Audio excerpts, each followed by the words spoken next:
Chevella bus ఘటన జరిగిందో ఎగ్జాక్ట్గా అదే ప్లేస్లో ఉన్నాం. ఈ ప్లేస్ అంతా కూడాను పోలీసుల ఆధ్వర్యంలో ఉంది. ఎందుకంటే ఇక్కడ ఇన్వెస్టిగేషన్ కూడా జరుగుతూ ఉంది. సో చూద్దాం. దాదాపుగా 19 మంది ఈ యొక్క రోడ్డు ప్రమాదంలో చనిపోయిన ఘటన అయితే ఎక్కడైతే ఆ ఘటన జరిగిందో అదే ఘటనలో మనం చూస్తున్నాం.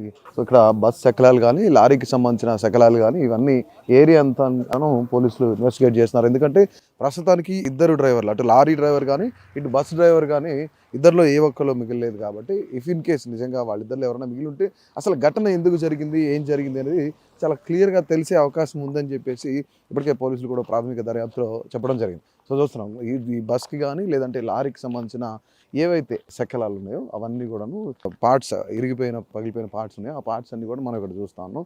ఇదంతా ఈ బస్కి సంబంధించి సో ఈ పార్ట్స్ అన్ని ఇక్కడ ఉన్నాయన్నమాట. దాదాపుగా 19 మంది దుర్మరణం పాలవడం అనేది ఈ యొక్క చుట్టుపక్కల ప్రాంతాలు ఏవైతే ఉన్నాయో చుట్టుపక్కల ప్రాంతాలు అన్నింటిలో కూడాను ప్రజలు చాలా భయాందోళనకు గురైన పరిస్థితి. ఎందుకంటే ఈ ప్రాంతం అంతా కూడాను సింగిల్ రోడ్డే, అంటే బస్సులు రావడం కానీ వెహికల్స్ రావడం కానీ వెళ్ళడం, ఇటు తాండూరు నుంచి హైదరాబాద్ కానీ హైదరాబాద్ నుంచి తాండూరు కానీ ఒక్కటే రోడ్డు మీద వస్తాయి వెహికల్స్ అన్ని కూడా. ఎందుకంటే మధ్యలో ఈవెన్ డివైడర్ కూడా లేని పరిస్థితి, అంతా కూడా సింగిల్ రోడ్డే అనమాట.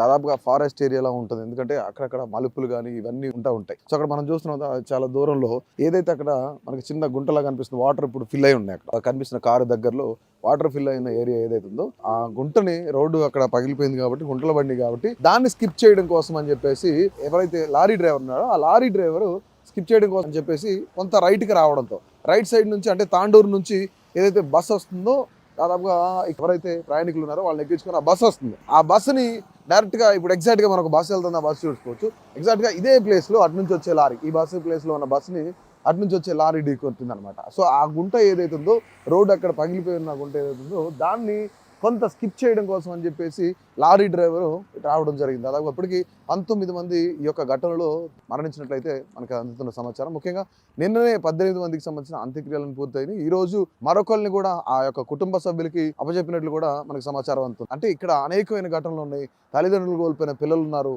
పిల్లలను కోల్పోయిన తల్లిదండ్రులు ఉన్నారు. అట్లాగే ఒకే ఇంట్లో 3 అక్కా చెల్లెలు చనిపోయిన ఇన్సిడెంట్ కూడా ఉంది. అంటే పెరికపల్లికి సంబంధించి కుటుంబాల పరిస్థితి ఏంటి, నిన్న మొన్నటి వరకు వాళ్ళందరూ కూడా కలిసిమెలిసి ఉన్నారు, ఒక ఇంట్లో అందరూ చాలా హ్యాపీగా గడిపారు, పెళ్లి సందడిలో గడిపారు ఆ 3 అక్కా చెల్లెలు. కానీ తెల్లవారుజామున బయలుదేరి మరికొద్ది సమయంలోనే హైదరాబాద్ చేరుకుంటారు అనుకుంటే తరుణంలోనే ఈ యొక్క దుర్ఘటన జరగడంతో 3 అక్కడికక్కడే ప్రాణాలు కోల్పోయారు.